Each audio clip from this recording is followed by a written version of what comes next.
గారిని గౌరవించేది ఉంటే మీతో మొదలు పెట్టండి, కాంగ్రెస్ వారితో. మీ వాయిస్ న్యాయంగా గెలుచుకొచ్చాడని చెప్పుకోండి.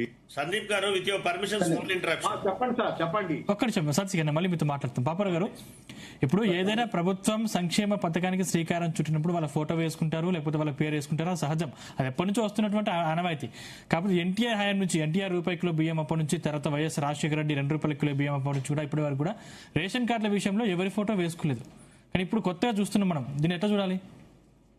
అంటే ఇప్పుడు ఎట్లా ఉంటుందంటే, ఇందాక పెద్దలు మిత్రులు కాంగ్రెస్ నుంచి మాట్లాడుతా దాన్ని శిలాఫలకాలతో పోల్చారు.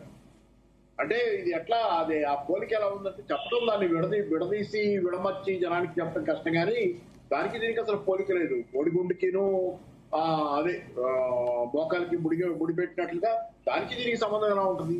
దానికి దీనికి సంబంధం లేదు, ఆబ్వియస్ గా అవుతుంది. దీనికి చాలా ప్రాబ్లమ్స్ ఉన్నాయి దీనిలో. రేపు పొద్దున ఈ కార్డులు కనుక మళ్ళీ ఏ గవర్నమెంట్ వచ్చినా మార్చుకోవాల్సిందే. అసలు వాళ్ళ ఫోటో వేసుకోకపోయినా వచ్చే గవర్నమెంట్ లో వాళ్ళు ఇట్లా ఫోటోలు పాత ఉన్నాయి మాత్రం పెట్టుకోరు, ఆటోమేటిక్ గా తీసేస్తారు. గవర్నమెంట్ కనుక మారితే తీసేసినప్పుడు కొత్త కార్డులు మళ్ళీ టైప్ చేసి మళ్ళీ చేస్తే జనాల పేర్లు మారచ్చు. ఇప్పుడు మనం అన్నింటిలో చూస్తున్నాం కదా, ఓటర్ ఐడెంటిటీ కార్డుల దగ్గర నుంచి అన్నింటిలో పేర్లు తప్పులు పట్టడం, ఆధార్ లో కూడా పేర్లు తప్పులు పట్టడం, ఎన్నో సమస్యలు రావచ్చు. జనాలకి మీ సమస్య ఏమో తర్వాత సంగతి, కానీ మీ నార్సిజమో, మీ స్వీయ ప్రేమో, మీ సొంతగా మీ డబ్బానో అది కాసేపు పక్కన పెడితే ఇది జనాలకి సమస్య చేస్తారు. రేపు పొద్దున మళ్ళీ మీరు చేస్తారు ఈ పని. ఇప్పుడు ఆల్రెడీ చేసిన స్మార్ట్ కార్డులు అన్ని కరెక్ట్ ఉన్నాయి కదా, పేర్ల దగ్గర నుంచి చాలా ఉండాలి కదా, అవి కరెక్ట్ ఉంటాయా? ఇప్పుడు ఇచ్చారు కదా కొత్తగా, వాళ్ళు పంచారు కదా జిల్లాల్లో, అవి ఎంత కరెక్ట్ ఉంటాయో చూడాలి కదా. రేపు పొద్దున అవి పని చేస్తాయా? ఏంటంటే ఏ పని చేసినా సరే ఏంటంటే అంటే మామూలుగా పేపర్లు పట్టుకుని పోయినా రేషన్ కి ఎలాంటి ఇబ్బంది కలగలేదు అని అంటున్నారు. కార్డ్స్ జరిగిపోయింది కదా వాళ్ళ. ఇప్పుడు ఎటుకుడి క్యూలో ఉంచవలసిందే, మీకు స్మార్ట్ కార్డు ఉన్నా మామూలు కార్డు ఉన్నా క్యూలో ఉంచవలసిందే. అదనంగా 2 నిమిషాలు పట్టుద్దేమో. ఇప్పుడు అంతసేపు క్యూలలో తీసుకుని అవసరం ఉన్నటువంటి పేద జనాలకి ఇంకో 2 నిమిషాలు బట్టి అసలు వాళ్ళకి ఇంకా పెద్ద సమస్యలు తెచ్చిపెట్టద్దు. రెండోది ఇంకెట్టిద్దా పెద్దలు మన బీజేపీ తను మాట్లాడుతా అన్న దానిలో నాకు కొంచెం ఏంటంటే, దేనికి డబ్బులు లేవు కదా, దేనికి డబ్బులు లేవు అనే మాట వాడారు అక్కడ. దేనికి అది నేను ఒప్పుకోను, మనం అనకూడదు ఆ మాట, మనం అనాల్సింది కూడా కాదు అది.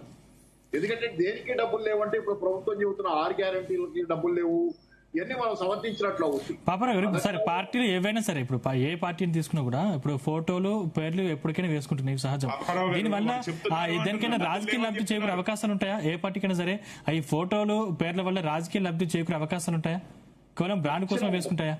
ఒక మనిషి నచ్చితే ఫోటో ఉన్నా లేకపోయినా నచ్చుతారు, నచ్చకపోతే ఫోటో పదే చూస్తే కోపం పెరుగుతుంది తప్పితే అంతకంటే ఏమి జరగదు. ఈ గోల ఏందనేది, అంటే నచ్చని మనిషి ఎదురుగా పదే కనపడితే అది ఇట్ రీఇన్ఫోర్సెస్, మరింత బలోపేతం చేస్తే వాడి పట్ల ద్వేషాన్ని. అంత తప్పితే మరింత జరగదు. నచ్చితే సరే ఎటు కూడా వస్తారు, ఫోటోలు లేకుండానే చాలా నచ్చింది సార్. ఫోటోలు లేకుండా ఇంతకుముందంతా రేషన్ కార్డు మీద ఫోటోలు ఉంటేనే రెండోసారి మూడోసారి పార్టీలు అధికారంలోకి వచ్చినాయి. అది కాదు, పరిపాలన బాగుంటే ఈ ఫోటోలతో. అందుకనే దేశంలో ఇన్ని రాష్ట్రాల్లో ఎక్కడైనా రేషన్ కార్డులపై సీఎం మంత్రుల ఫోటోలు ఉన్నాయా అసలు ఇప్పటివరకు?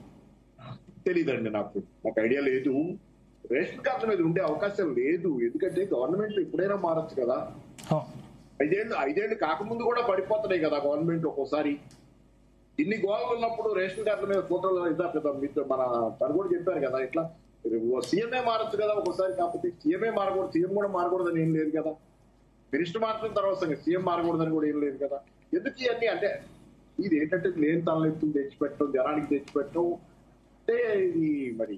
అంటే ఇప్పుడు కొత్త వివాదాలు ఏమి లేక ఇది ఒకటి కొత్త డైవర్షన్ ఏమైనా సమస్యలకి వివాదాలు ఇప్పుడు లేవు కదా, కొత్త డైవర్షన్ టాక్టిక్. మరి ఈ మధ్యలో రాజకీయాలంతా డైవర్షన్ టాక్టిక్సే కదా.